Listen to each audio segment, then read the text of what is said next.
Hello and welcome to Calls. This is the 2022 Valero Texas Open DFS Tactics show. You will notice that this is the third week in a row that I'm wearing the same shirt, and I will neither confirm or deny that it is for superstitious reasons. But we're not here for that. We are here for everything Valero this week, the week before the Masters. There are two field changes that have come out just, I believe, one I just saw 20 minutes ago. The other, I think, was earlier today. The first being Andrew Landry has withdrawn, the 2018 champion. And then just 20 minutes ago, I saw that Abraham Answer has withdrawn. So make sure you set or check your lineups. Make sure you don't have any of those two players. So if you do have those, we're here to help you out. Hopefully we can find some good replacements for them. So let's rattle through this intro. All statistics tonight and every night are provided by FantasyNational.com. It's an amazing resource. Go check them out. It's well worth your investment. It's going to make you a much better outright gambler, much better DFS player. It's simply the best tool out there. In the description of the Twitch and YouTube videos, there are links to my social media where I post my betting cards, including tonight after the show for the Valero. And I always, or at least I try to post some interesting research that I find throughout the week. I found something yesterday, posted it to Twitter. So if you think you have a guess as to who some of those players are this week, put it in the comments or reply to me on social media. I believe there are 6 that satisfy the conditions that I put forth yesterday on Twitter. So fun little bit of research that I did there, posted it.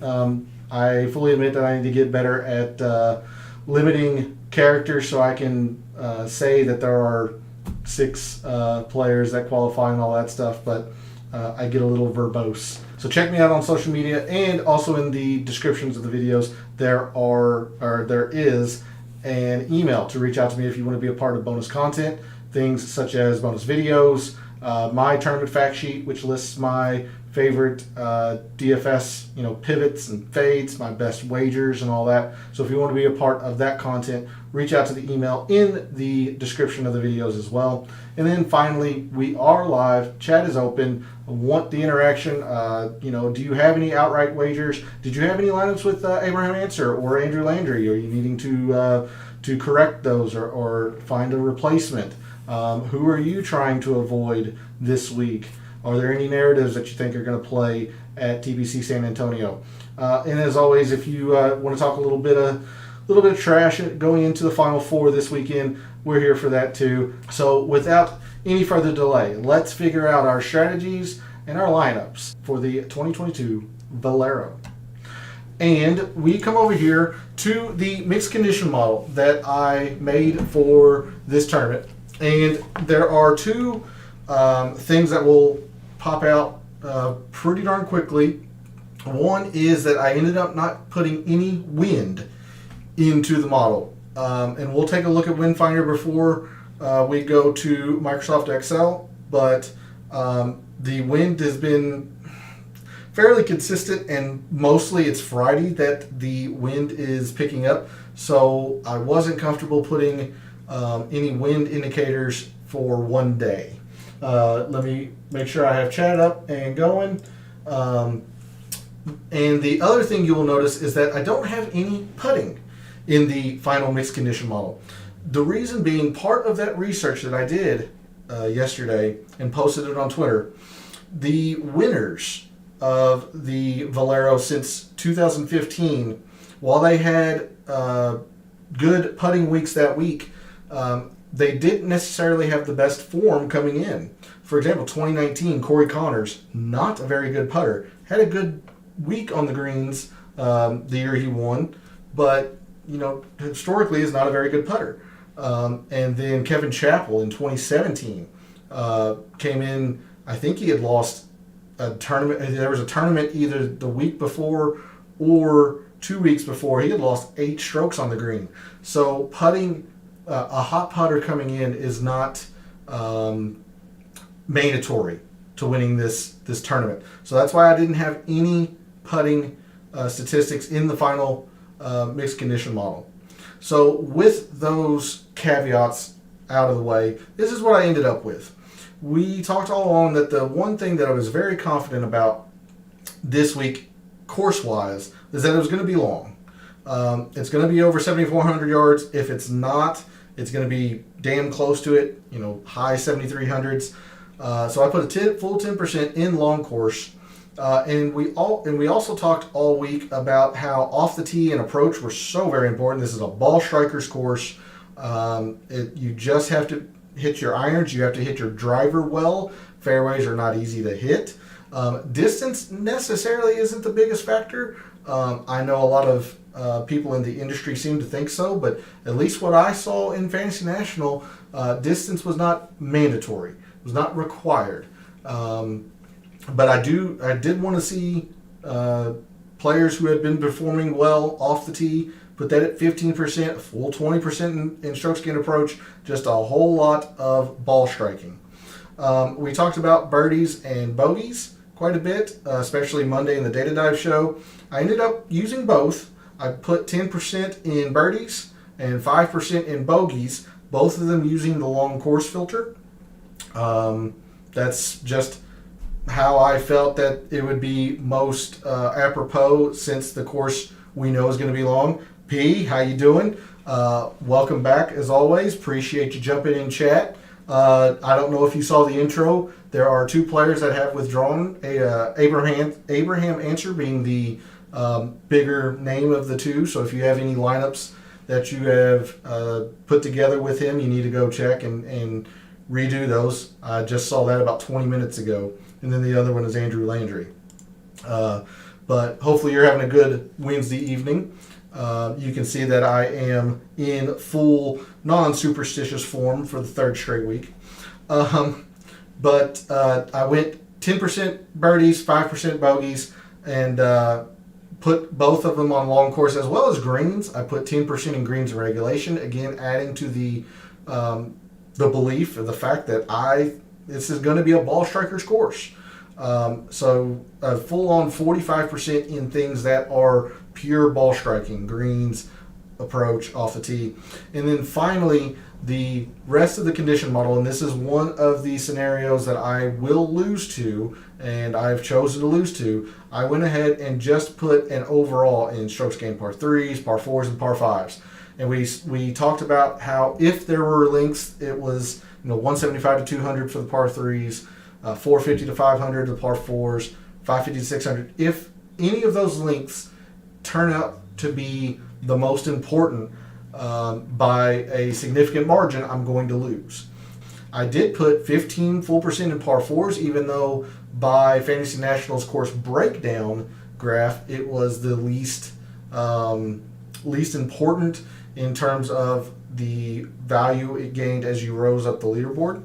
But I could not ignore the strong correlation year over year from the top, your winner down to sometimes it took to 28th or 29th before you even found a person that was negative in strokes gained par 4 that week.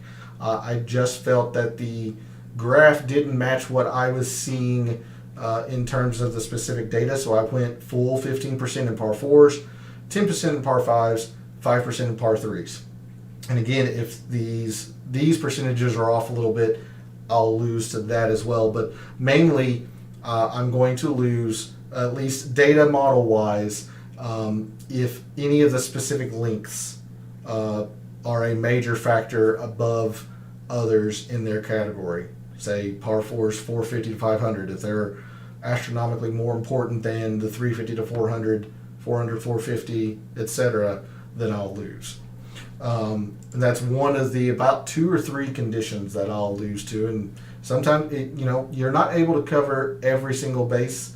You have to choose what you're willing to lose to every week, and that's one of the 2 or 3 factors I'm going to lose to this week. So with these percentages and these metrics in mind, the final rankings for me came out. Luke List is number 1.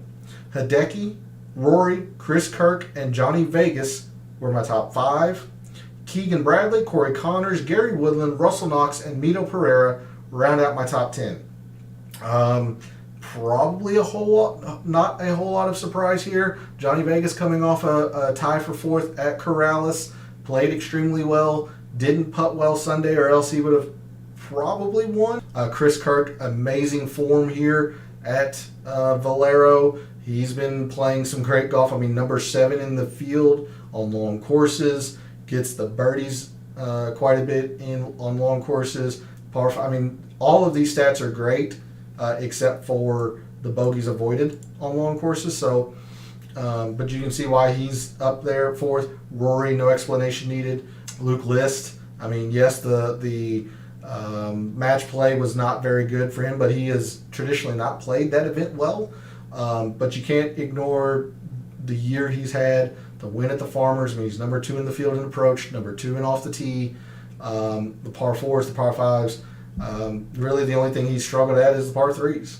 And when that's only 5% of the end mixed condition model, that's why he rises to number 1. Gary Woodland, he's only played here one time, played it very well, loves long courses. Russell Knox, all the approach. Keegan, all the ball striking. And he also rises because I don't have any putting in the final mixed condition model. So not a lot of surprise to me at who wound up in the top 10, the order, and whatnot. So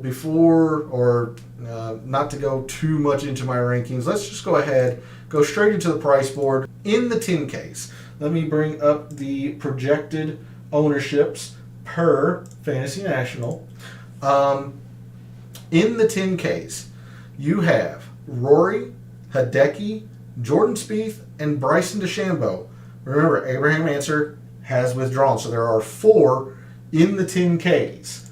Sorry, I'll bring up chat again. In the 10Ks, you have one extremely chalky or highly used player. Probably no surprise in who it is. It's Rory. Makes a lot of sense. He's only played this event one time. He did finish second when he played it. I mean, he's lightly played. He didn't play the match play. He has not played since the Players, and before that it was the Arnold Palmer. So very lightly played. But there's a lot to like. His irons are getting a whole lot better. And I don't even want to say they're getting a whole lot better. He's getting more data. The data is normalizing. It's stabilizing.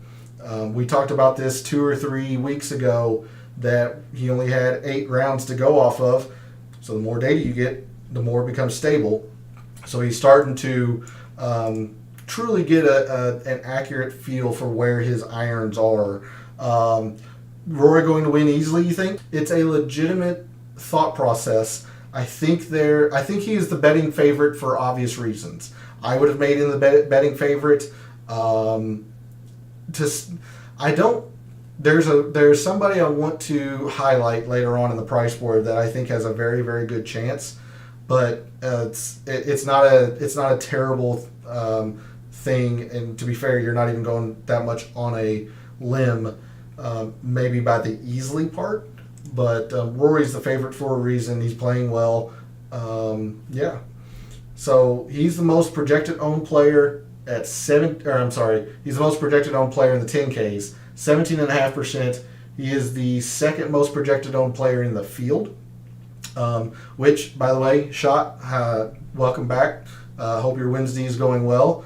Haven't seen you in a couple weeks. There's a lot to like with Rory. At least in DFS terms, I'm a little gun shy on the 17.5%. It seems like everybody's going to be using him, and with Ancer having withdrawn, that takes another option away from people. Not that he was getting a whole lot of love. Ancer was at 10.5%, but he was second in the 10Ks. So I mean, it is Rory or basically moving down into the 9s. At least what Fantasy National projects. So.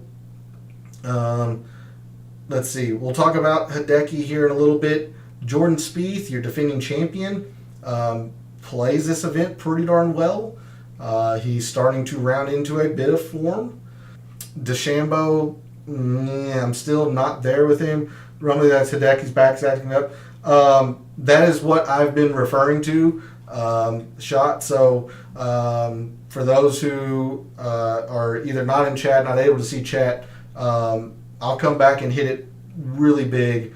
But the thing that I've been worried about with Hideki is that, granted, I'm not in San Antonio. I can't confirm with my own eyes, but there have been rumblings that Hideki's injury, back, neck, whatever it is flaring up.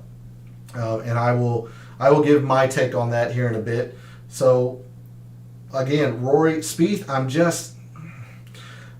since Answer's out, I'm off of DeChambeau. I think technically I'm second highest on Spieth in the 10Ks out of two. If it's not a wrong, or it's not a bad play to play Jordan Spieth, he is the defending champion, but I think there's enough risk here with him that he doesn't top 20, that he is not going to be worth your 10-6 investment. So let's get to Hideki. And as Shot mentioned, there have been rumblings that his back is acting up, his neck acting up, whatever the injury is. Here's my take on Hideki. You have got to be kidding yourself if you think he's going to push through and force himself to play when the Masters is next week, especially being the defending champion at the Masters. If I was in his situation, granted, I'd love to be a pro golfer anyway, but if I was in his situation, I would not. If I woke up and my pinky toe cramped for a second, I'd withdraw. The Masters is next week. You have to be 100% for the Masters. Arguably the biggest golf event of the year. So you better tread carefully with Hideki. I don't think it is wise to ignore him completely. Just understand the risk you're taking. He is sitting at 10% ownership, so it is lukewarm investment by other contestants in these GPP contests.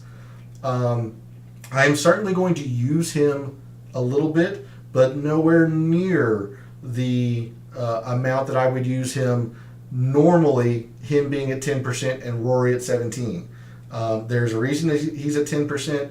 You tread carefully, especially since this injury, this back or neck issue has been lingering. So I'll have a minute amount of exposure, but it's not going to kill my DFS week if he withdraws. And that, since this tournament is on Central Time, that gives you an extra hour to wake up early, see if he has withdrawn, adjust your lineups if you do put him in tonight, and then he withdraws overnight or in the morning. So make sure you set your alarm or have a contingency plan early in the morning. So there's my look at the 10Ks. Rory, 17.5% makes a whole lot of sense. He's the betting favorite. He's the tournament favorite. For DFS, I probably am going to try to limit my exposure as much as I can to Rory, as difficult as that will be. Jordan Spieth, I'm just not there. No thank you on Bryson, and Hideki very minimally. So that tells you the kind of lineups that I am gearing towards.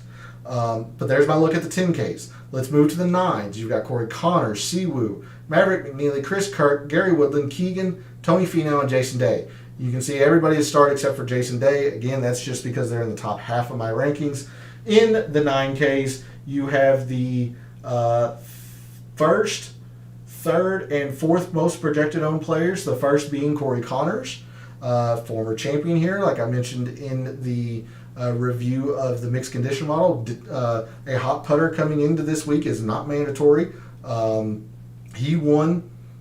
Traditionally not being a good putter anyway, he won with some pretty bad form, at least on the greens coming into this tournament in 2019. There's a lot to like here. Fifth off the tee. His irons need no explanation. The par fives surprisingly haven't been very good for him, considering how good he is off the tee and with his irons. Number one in greens on long courses. There's a lot to like here. He is the most projected owned player at 18%. Yeah, that's a lot of people. If they're not going Rory, they're starting their lineup at Connors, and they're kind of sounds like they're kind of like me. I mean, Answer's now out. They're probably wary of Hideki. Bryson, no, and Spieth is kind of in no man's land, really, at least in my opinion. So a lot of your fellow contestants are probably starting at Connors. Siwoo Kim sitting at a little over 12%. McNeely a little over 12%. So the third and fourth most projected owned players are Chris Kirk and Gary Woodland, two players that I am not going to be able to get away from either. So a lot of chalk in this 9K region.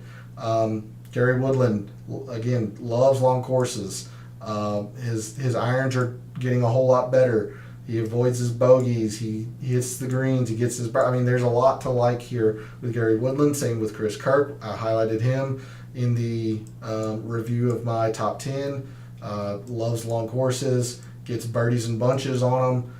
The par 4 scoring is great. Off the tee's been great. Irons have been great. There's a lot to like with Chris Kirk. And he's got 2 top 10s previously at the Valero.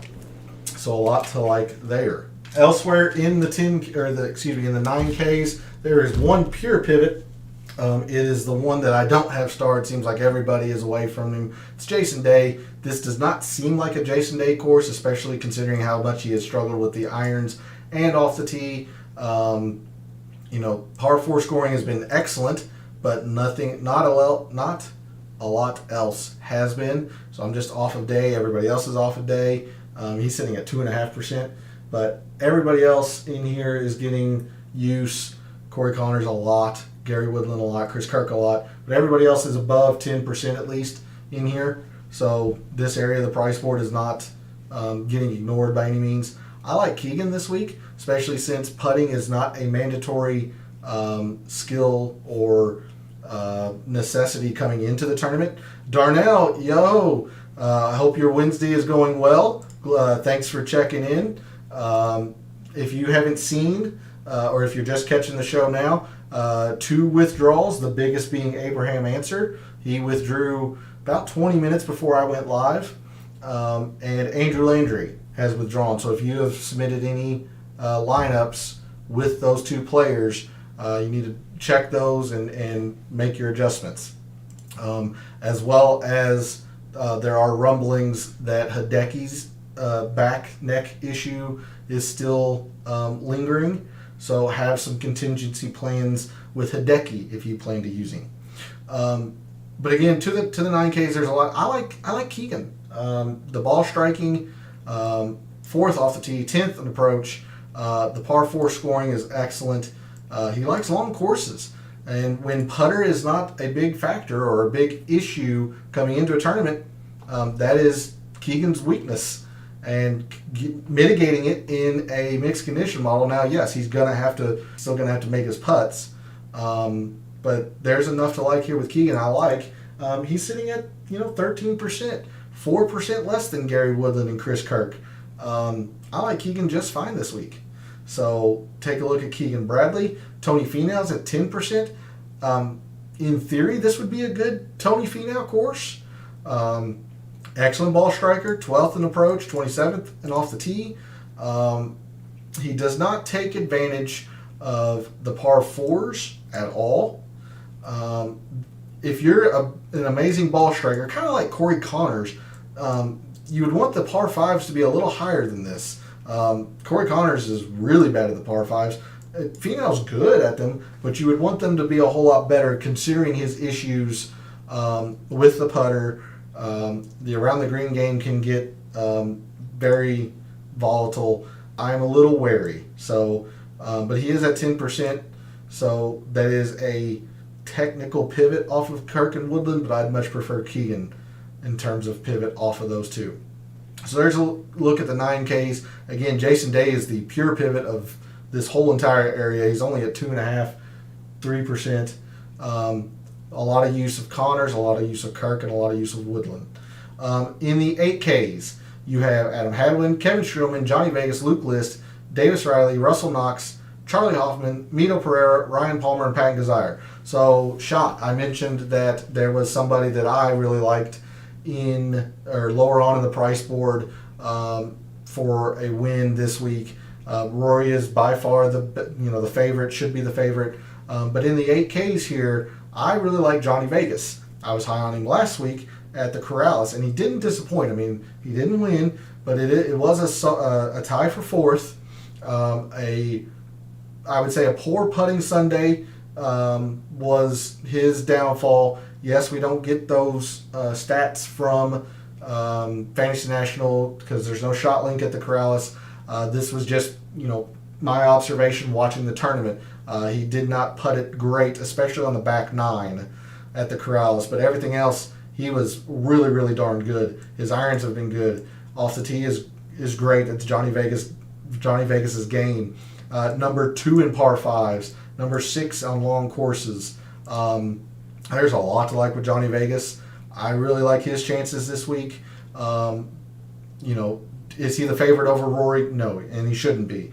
Darnell and I have had a bet before. You and I can have a little small wager since we're going on pretty big limbs. You'll say you can take Rory, I'll take Johnny V as the winner of the tournament. And if you want to be on this little wager or fun little community bet, shout out in the chat or in the comments who you're going to take. I'm going to take Johnny V. Shot's going to take Rory. At least that's my assumption going by what he said earlier in chat. So be curious to hear what your all's take is. But for DFS purposes, in the 8Ks, you have 4 guys that are getting a whole lot of love. Adam Hadwin at 14%. I was surprised how much this course suits Adam Hadwin as well. He is 5th in approach. He is 16th in par 4s, 3rd in par 3s. But you see a whole lot of red here. It's surprising to see how much love there is for Adam Hadwin. I liked him, but not at 14%. Adam Hadwin's a pretty good fade for me here in the upper 8s. I can go up 300. I get Keegan Bradley, who I like a whole lot more for a little bit less ownership. If I'm going to be in a chalky player up and around this area, now it's the mid 9s, not the high 8s, but I like Woodland and Chris Kirk quite a bit more. Adam Hadwin is a fade for me. Let's see. Other players, Luke List is getting a whole lot of love. I'm not going to be able to get away from Luke List. He's number 1 in my data model. I'm going to use him. The worry with Luke List is he's only 1 for 4 in making the cut here since 2017. So there is bad course history here with Luke List, so just keep that in mind. Now, if you think the current form overrides past course history, then fire him up. He is chalky, but fire him up. I'm going to use him knowing that he has had bad course history here. There's a lot to like here. He is getting a whole lot of love. And then the bottom part of the 8s, Patton Kizzire, 16%. Mito Pereira, just under 14%. Patton Kizzire, the narrative with him is he always plays well in Texas, and he does. The irons are really good right now. Par 4 is good. Plays well in long courses. 1 second. I'm seeing that my software was telling me that I needed to reconnect, but I think I'm still going. If you're watching in chat, will you let me know? Am I still going? I had something come up in the corner there saying I needed to restart my software. In the 8Ks, like Patton Kizzire, close to a fade. Mito, again, like I said, this doesn't feel like the best Mito course. So those two, I understand why they're getting the love. It's soft for a couple sizes. Okay, cool. I'm glad we're still going. Let's see. I can understand the two, Mito and Kizzire. I'd much rather use Mito than Kizzire if I had to choose the two. But in this range, you've got Russell Knox. I love Russell Knox this week. Number 1 in strokes gained approach. Top 30 on long courses. He hits his greens on long courses. Now, yes, he doesn't get the birdies in bunches. Stalled out for a minute. All right, good. Thanks, guys. Appreciate it. He doesn't get the birdies in bunches on long courses, but off the tee, par 4, par 5 scoring.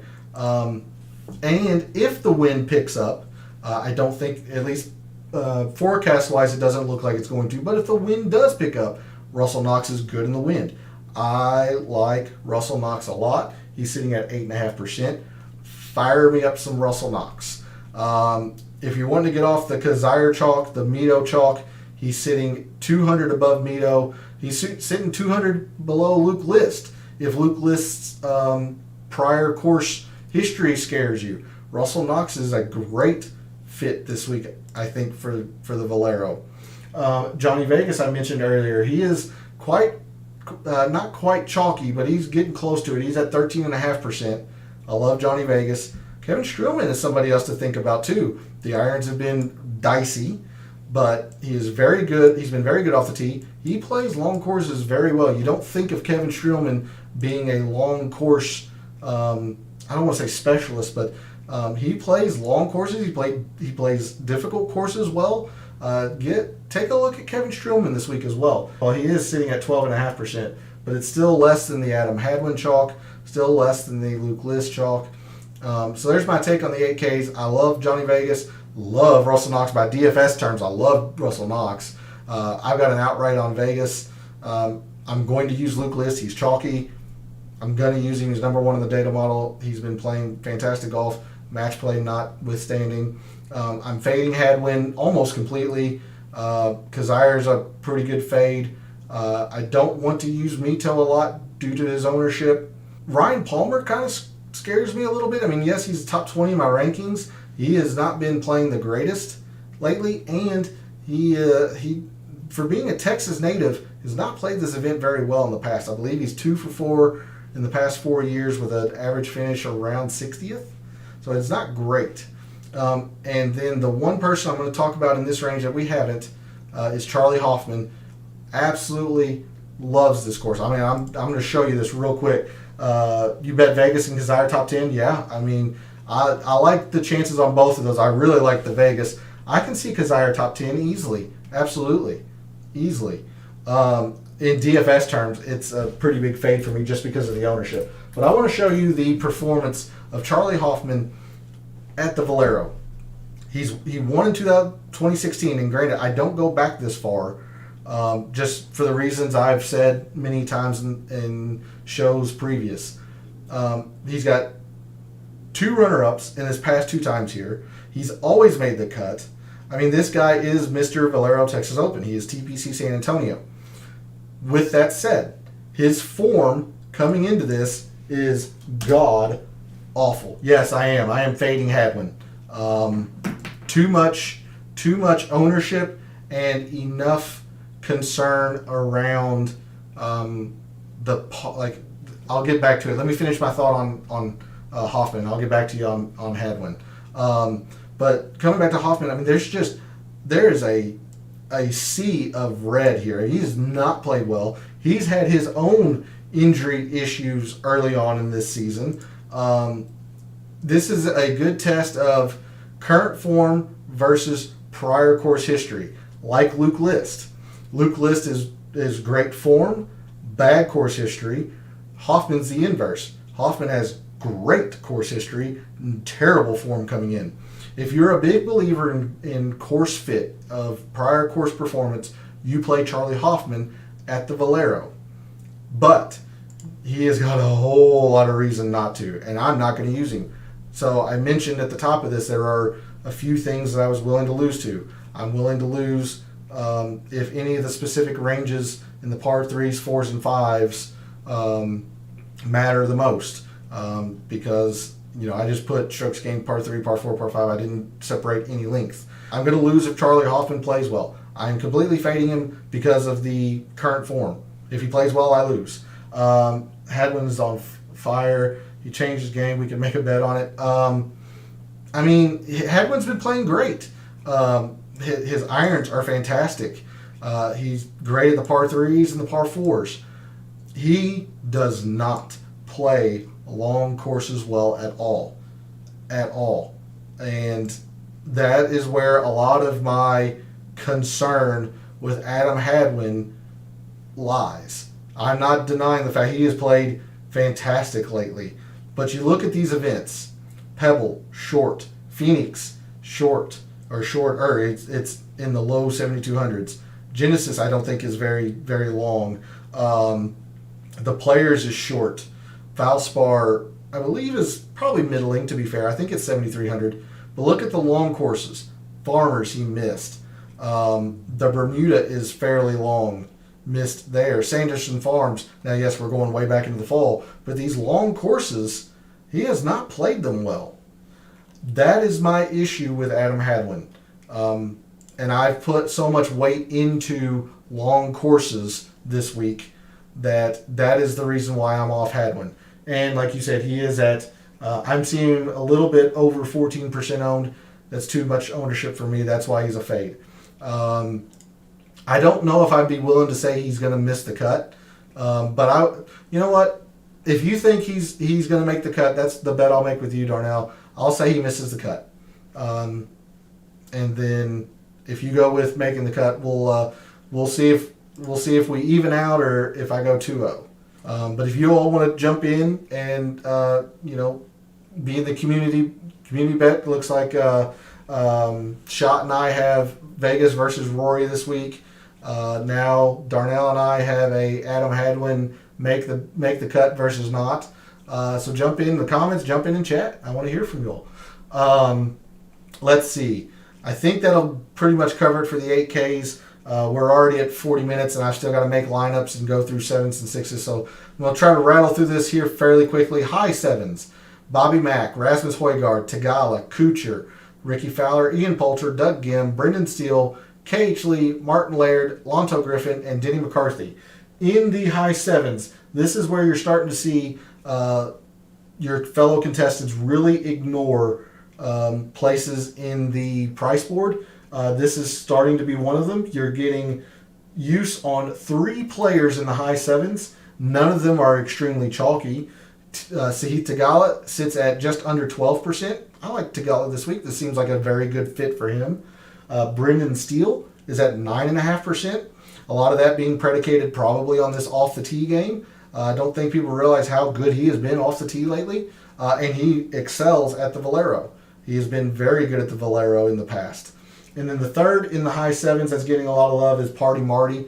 Martin Laird, again, all in the ball striking here. 8th in the approach. The off the tee game is good. I won't say great or anything. It's good. Very good at greens on long courses. Par 3 scoring is good. A lot to like with Martin Laird too. Those are the 3 guys that are getting a lot of love in the high 7s. I'm going to throw out 2 names for you.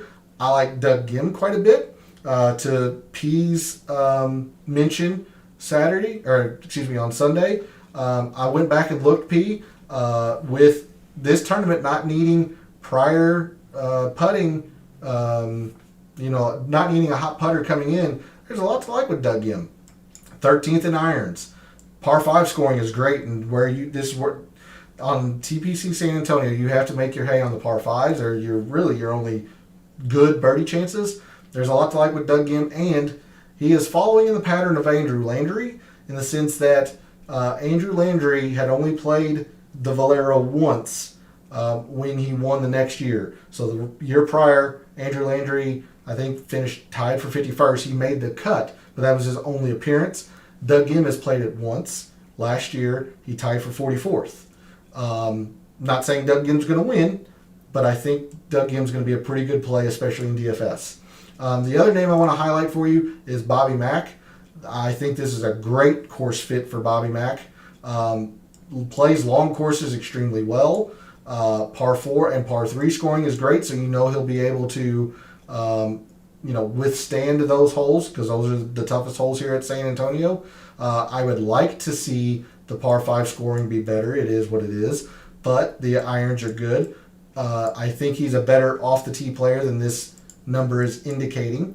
Again, it's a lot on the it's a lot on the long course narrative. I like Bobby Mack. He is sitting at 7%, and $100 more is Kazire at 16%. You are getting less than 50% of the ownership on Bobby McIntyre than you are at Pat Kazire at essentially the same price. Give me Bobby Mack. Give me Bobby Mack in that situation all day long. I think he's flying under the radar, especially with the Masters coming up. A little bit of foreshadowing. I like Bobby Mack next week too, but for this week, fire up Bobby Mack. I don't think you'll be disappointed. So there are a couple of names I wanted to throw out at you in the high sevens. Let's move to the low sevens again really quickly. There's only one person getting any use in the low sevens. So you have Charles Howell III, Scott Stallings, Lucas Glover, Nick Taylor, Chad Ramey, Troy Merritt, Kanaya, Brian Stewart, Richard Bland, C.T. Pan, Dylan Fratelli, Alex Smalley, Matthew Neesmith, Kramer Hickok, Pat Perez, Lahiri, Schwab, Matt Jones, Bo Hostler, Taylor Moore, and Lee Westwood. Did you get all that? Because I didn't. The one player that's getting used in the low sevens is Matthew Neesmith at 14%. By far and away, the player that is getting most used anywhere in the sevens. And I understand it. I mean, he's 14th in my model. His irons are fantastic. His off the tee game is great. And just like Doug Gim, just like Corey Connors, just like Keegan Bradley, when a hot putter is not necessary, because Matthew Neesmith is not a good putter. Corey Connors is not a good putter. Keegan Bradley is not a good putter. But you've seen Corey Connors won this tournament. He had a good week on the greens. When Kevin Chappell won in 2017, he had lost, I think, 20-something strokes in the month leading up to the Valero, and then he wins. Your putter has to spike here, and Matthew Neesmith has shown enough ability to spike where if he has a week where he gains 2, which is a spike for him. Now most players are spikes at 5 and 6. If Matthew Neesmith gains 2 but keeps the irons at where they are, keeps ball striking it the way he has been, there's a lot to like with Neesmith, and a lot of people believe that too. Which for me in DFS, I'm going to fade Matthew Neesmith because my exposure to him is an outright wager. If you don't have an outright wager on Matthew Neesmith, I cannot advise you to fade him. I think it's a very good play. He is very chalky. Keep that in mind. So you have a reason to fade him, but I wouldn't advise it. I think it's a very, very good play at 7,100. Again, it's a fade for me only because I have an outright wager on him. So that is where I have chosen to have my exposure to Matthew Neesmith. But elsewhere in the 7K, in the low sevens, I mean, literally he's at 14%. Nobody else is above 8% projected ownership in the low sevens. So I'm going to throw out a couple of names at you here. I like Brian Stewart. He's coming off a very good Corrales. He plays long course as well. The off the tee game is a struggle. That's where his downfall is going to come in on this course. He is the best at the par threes in the field. Very good on the par fours. We mentioned the long courses. He avoids his bogeys on the long courses. So there's enough to like with Brian Stewart, especially when you're considering that he is sitting at 6% ownership. He's worth a look in the low sevens, depending on how many lineups you submit. He's worth a look. Somebody else, Alex Smalley. I really like Alex Smalley coming off a very good Corrales. There's a lot to like with Alex Smalley. Top 15 in the field and off the tee. Number 2 in greens on long courses. He's played long courses well. Birdies.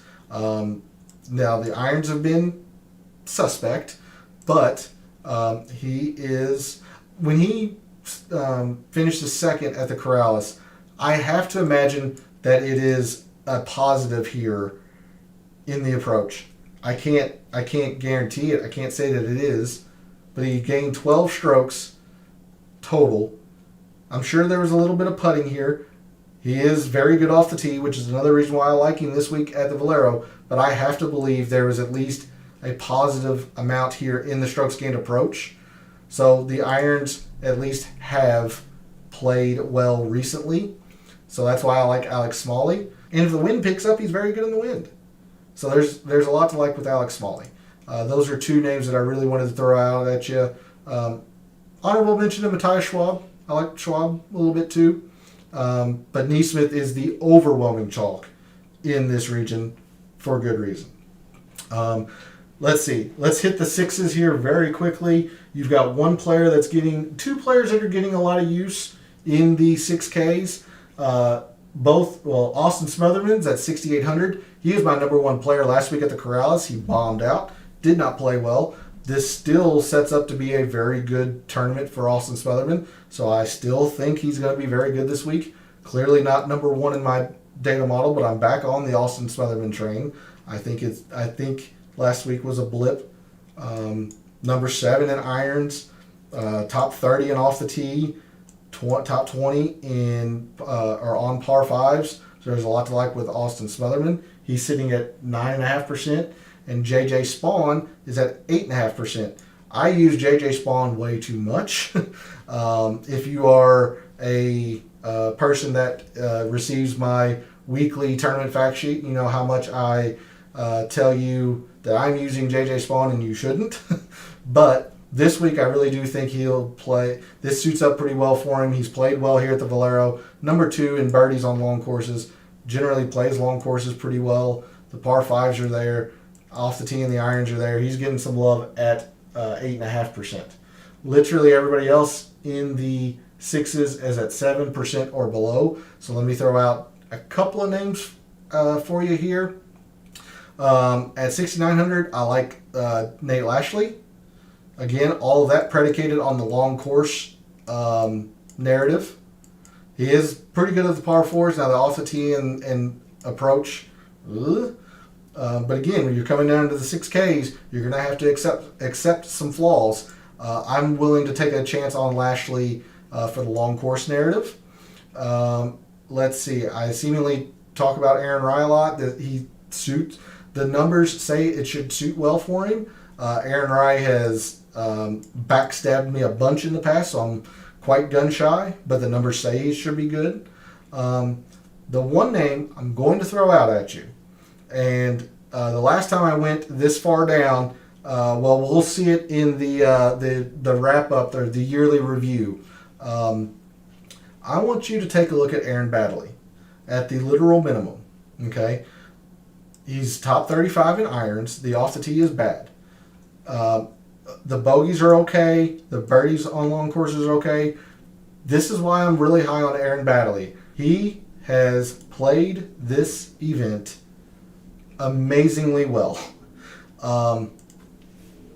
Again, this is a course fit versus analytical or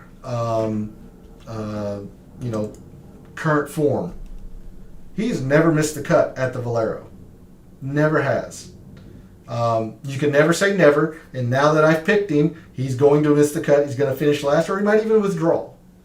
But at the literal minimum of 6,000, you can see how well he has performed. He even has a top 5 in the not too distant past at the Valero. Now, the off the tee has always struggled. He has never been an off the tee player. The irons have played well here, and he's always putt well here generally. At 6,000, if you're trying to get a 6 of 6 lineup through and be unique, take a long look at Aaron Baddeley. I really like what he has to offer in terms of prior course performance, and he is sitting at 1.5%. Now, I'm not advocating to take Aaron Baddeley just for the sake of taking Aaron Baddeley. You need to, with this money you're saving, it would be something akin to, you're trying to fit a Rory and a Connors. I mean, that's chalky, but you're needing to use that money on what I would call very sure things. I mean, I would consider Rory a very sure thing to perform well. If this is a lineup that you're willing to take Hideki, maybe you try to squeeze in a Rory to Hideki and you put Aaron Baddeley on that team so you can fit the 2 highest priced players if you think Hideki's going to play. So it all depends on what you do with that savings, but take a long look at Aaron Baddeley. Now that is out there on the internets, that is going to get clipped, and I'm going to be mocked mercilessly next week. But there is my look at the price board. We have a little bit of time here, so let's move on over into Microsoft Excel, and we'll run through the tiers lineups here very quickly. Again, I'm not an expert on tiers, but for those who play tiers. I will give you my thoughts on it. So tier 1 is Hideki, Rory, and Jordan Spieth. Hideki, we've talked about the lingering issues, lingering injury issues. So I'm going to take Rory. I imagine Spieth will probably be pretty chalky. I imagine Rory will be chalky. I'm fading Hideki because of the health. I'll take Rory, although, I mean, it's Rory versus Spieth. Whoever you decide that you are most comfortable with. Completely fading Hideki. Yeah, it's again, this is make contingency plans. Like, I'm going to have a little bit of exposure to Hideki, but you better believe I have my alarm set for early in the morning tomorrow to make sure that he is in the field before those lineups lock. That's the best advice that I'll give you, is have a contingency plan, whether that's to wake up early or, you know, wait as long as possible at night to submit your lineups, whatever. Have your contingency plan. But there's tier 1. Tier 2, you have Corey Connors, Maverick McNeely, Tony Finau, Bryson. I think that's it. Let's see. No on Bryson. No on Tony. Maverick McNeely would be okay. Corey Connors is probably going to be the chalkiest option. He's probably the safest option. He is also a former winner here. So I'll go Connors, even though I know it's chalky. Tier 3, Chris Kirk, Keegan, Gary Woodland, Siwoo, Jason Day, and Abraham Answer was in Tier 3. No on Jason Day for obvious reasons. No on Siwoo. This could be a Siwoo tournament. I'm not there. Woodland will be chalky. Chris Kirk will be chalky. That's why I'm going to go Keegan in Tier 3, assuming ownerships in tiers contests is similar to Classic. I'll go with Keegan. Tier 4, Johnny Vegas, Russell Knox, Mito Pereira, Kevin Streelman, Adam Hadwin, and Davis Riley. Oh, and Charlie Hoffman. Don't ignore Charlie Hoffman because since he has such great course history. No Davis Riley. No Adam Hadwin. Kevin Streelman. Take a long look at Streelman, like I mentioned in Classic.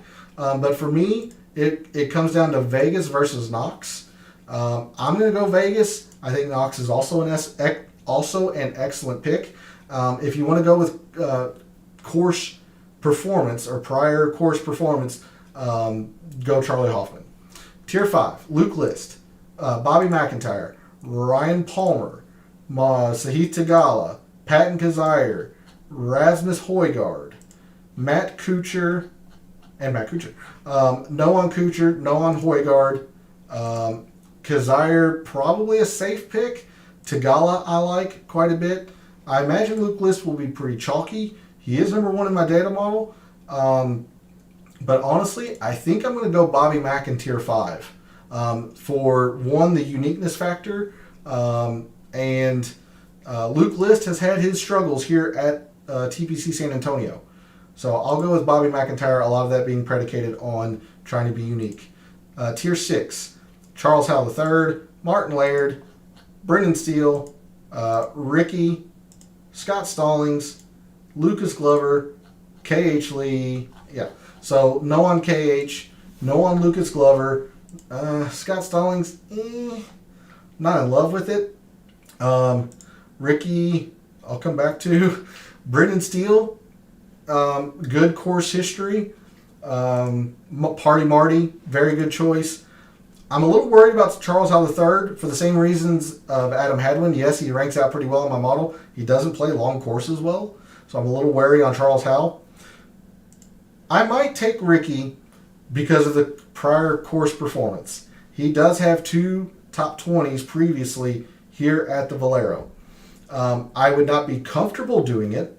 It is definitely a speculative choice in Tier 6. I think the safer pick is Martin Laird. But I can see a scenario where Ricky Fowler does play well this week, especially since he has played well at this course in the past. So there's my look at the tiers lineups. Let's make a few, or tiers contests. Let's make a few lineups before we go here. This will not be a chair stream, I promise. Let me sort by price. let's just go by the chalkiest of chalky. And I don't think we can start this lineup with Rory. I really think your contestants, your fellow contestants, are going Corey Connors to start. And I'll try to make a a chalky lineup with Rory. But if they're going Corey Connors, we saw that Matthew Neesmith is the bottom. So there is their boundaries. And that gives them your fellow competitors, your contestants, a whole lot of wiggle room in here. So if they are starting at Corey Connors, it looks like they could probably go something to the effect of Corey Connors, Chris Kirk, maybe even Gary Woodland. I'm going to see who the next highest ownership is here. Let's see. You got Martin Laird at 12. We'll just say they go up. Well, let's say they make an ultra balanced. No, that doesn't work. Yeah, they probably have to go Martin Laird. So they have 8,100 per. It looks like Patton Gazire and who's at 82? Hoffman. He's not getting a lot of love. Mito Pereira. So it looks like a lot of your fellow contestants are making this kind of balanced-ish look here. Starting at Connors, they're probably going something with like either Kirk or Woodland, and then moving their way down, assuming they're bottoming out at Matthew Neesmith. And that's really damn chalky, over 15% projected matches in a large-scale GPP. So you don't like that at all, or at least I don't. If they're trying to make Rory work, then they're having to come down into the Austin Smotherman. Who else was down here that was getting some love? Smotherman's at 9. There was somebody at 8. Oh, Spawn. We'll just say Smotherman. And I hate using the same players, but just to make it work, I'll be more balanced. It looks like, yeah, I think that's going to be the way to go. Although I'm going to make a lineup for you all that is stars and scrubs. And, you know, it'll involve Aaron Badley, but I really do like that lineup. You like Hostler? I'm not sure I'm there with Bo Hostler this week. Let's see. Rory, Neesmith, Smotherman. That gives them 8,300. They can start playing around a little bit. Instead of going Martin Laird, maybe they come up to, say, a Sahith Tagala. This is what happens when I talk a lot. It gets scratchy. But you got Tagala. Now you have 8,600 basically per. Maybe Adam Hadwin. And that gives you the same 8,200 for like a Mito. Maybe they're going Luke List. And 86 is Johnny Vegas. He's getting some love. So that could be another, if I could spell, that could be another chalky-ish lineup if they're trying to use Rory. Not as chalky as the complete balance build. So the more you're willing to go stars and scrubs, the more unique you're going to be. So if I'm trying to build a balanced lineup, beating a balanced lineup, because that is generally what's probably going to be used most of the time, you have to decide where you're going to start your balanced team. Because I don't think you could build a balanced team going Spieth, and I don't like Bryson. Do you start with Siwoo? Do you start with McNeely? Or are you okay eating the chalk of Connors, Kirk, or Woodland? Let's see. If I'm trying to build a balanced lineup and I'm trying to avoid a lot of chalk, I can comfortably avoid Matthew Neesmith. At least me personally, like I mentioned, I have the outright wager on him, so I can fade him. I've mentioned a few names. Let's go down to Matthias Schwab at 7,000. I liked Bobby Mack in the high sevens. Let's see. I don't think you're going to be able to get away from Connors, Kirk, or Woodland. I just don't think you're going to be able to. I do like a lot of Russell Knox this week. I mean, you still have 9,000 per. I mean, maybe you don't mind taking the chance at Hideki, and now you're left with, 8,000 per. I mentioned Doug Gim at 76. Maybe you do, maybe you don't like Doug Gim, but that leaves you 84, which is Davis Riley, Charlie Hoffman. If you find 100 somewhere, maybe you come off of Doug Gim, you go to Martin Laird, who's chalky-ish. Didn't talk really about Denny McCarthy. Don't like him much this week. If you want to believe in the storyline of him trying to make the Masters next week, if you go Richard Bland, then you can come up to, say, a Luke List or a Johnny Vegas, and still be fairly unique at 8%. Again, granted, yes, it's Hideki. You're going to have your contingency plan, but you're able to maneuver around a lot of these chalkier options. Like I said, I really like Bobby Mack. I like Russell Knox. Luke List is chalky. I'm not going to be able to get off of him. I like Schwab. Let me show you the lineup that I was talking about with Aaron Baddeley, and it's a true stars and scrubs. I hate to use Hideki again, but this is the kind of lineup I am trying to build if I'm willing to use Aaron Baddeley. Now, I still only have 7,300 per. I'm not going to be using, say, a Neesmith. I would really prefer not to go into the sixes again, but it all depends who I'm trying to fit in here. Let's see, in the low sevens, there's Brian Stewart I mentioned. There's Alex Smalley, who I like quite a bit at 7,100. This is the kind of team where I would be using, Bobby Mack, Doug Gim, Brendan Steele. Let's see. Let's just try to find a couple of names here that we haven't really used yet. We mentioned Tagala. Why not? If you want to believe in Ricky, you go 7,200. You got, again, the storyline of Richard Bland. I don't mind Brian Stewart coming off a good Corrales. There's a way you can fit, the top two priced guys, and a 6K that I don't think is going to be a bad play. Famous last words. I really think Baddeley will be serviceable in DFS this week. I really do. You mentioned Bo Hostler, P. If anybody else wants to, throw out a couple of names here, I had a bit of a coughing fit, so I'll go for a couple more minutes here. You got Bo Hostler at 7,000 here. What are we seeing here with Bo? The irons are suspect off the tee. I'm curious to hear what you're seeing in Bo Hostler. Is it the Texas narrative? Because if so, that's fair. I just, in the numbers, I don't see much in Hostler in terms of, this is a ball striker's course. He hasn't been ball striking it well. He is not particularly adept at long courses.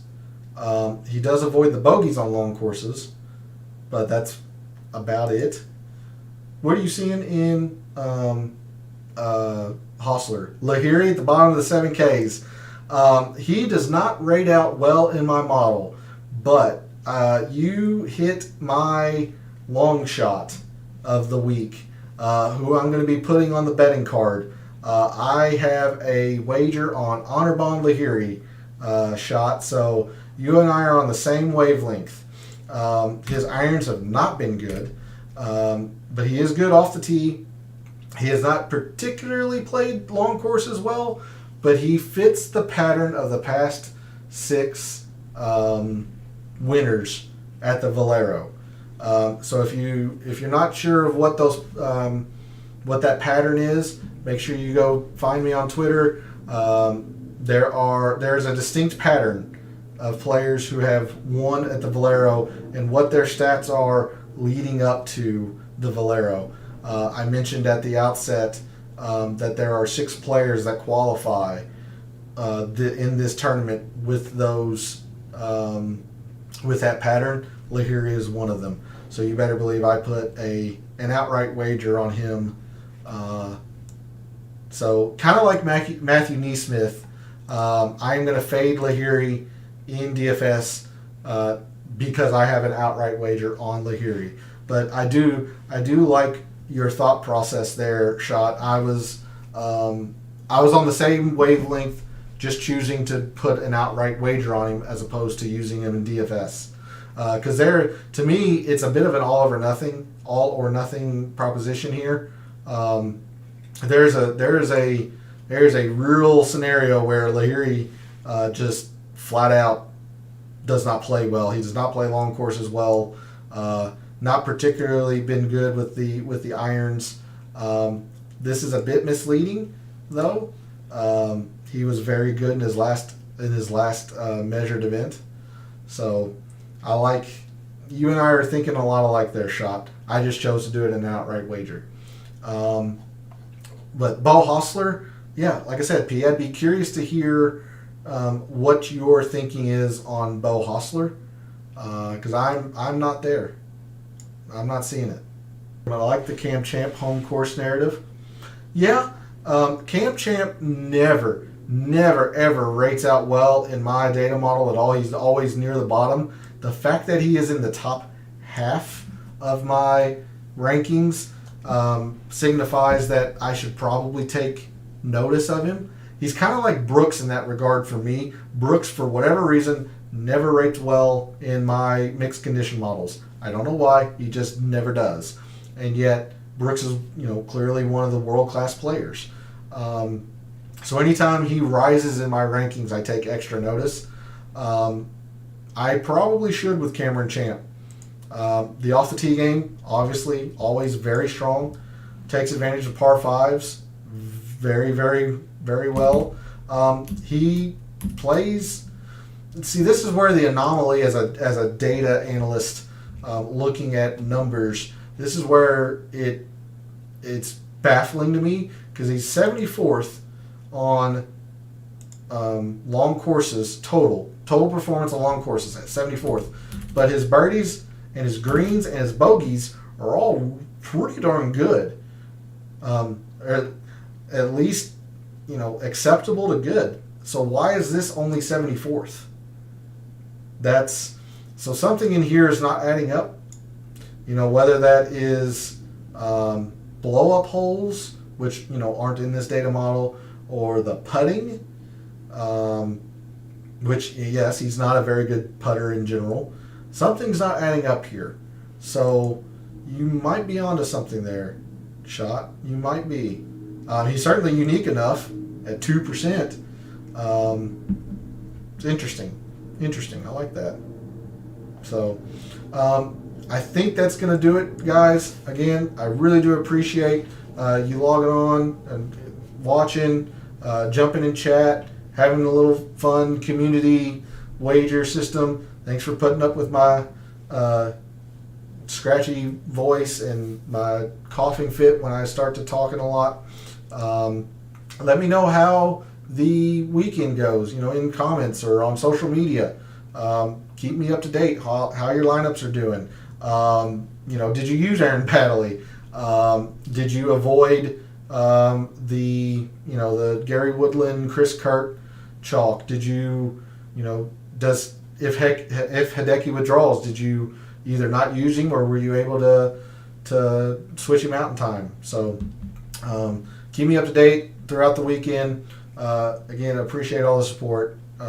You all always checking in and jumping in chat. For all of the wagers that you have submitted at the Valero, for all of your DFS contests this week at the Valero, for this weekend and every weekend, may all your bets be profitable.